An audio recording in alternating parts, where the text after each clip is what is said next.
For 3 days last June, they battled to save Rotherham's Ully Dam, which was holding back 500 million litres of water from the reservoir.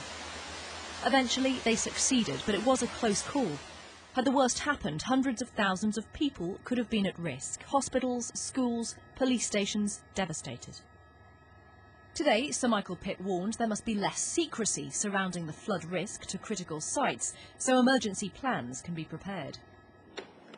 He also recommended that the Met Office and the Environment Agency work together better in future to provide less confused flood warnings, though the agency will retain overall control.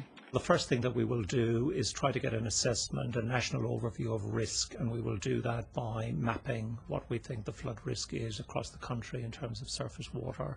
We will then make that information available to emergency responders, to local resilience fora and to local authorities. Across the country, surface water flooding caused most of last year's devastation, with ancient drains unable to cope. The review calls for local authorities to take the lead on urban flooding and says more money will be needed for councils to hire technical staff. That will be welcome news in Tewkesbury, one of Gloucestershire's worst hit areas, where clearing out blocked drains is proving costly.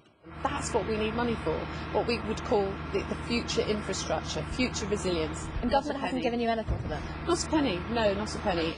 Sir Michael also criticised the quality of building standards and the materials used to refurbish flooded houses. He recommended that in future, when someone's buying a new property, developers must make the flood risks clear.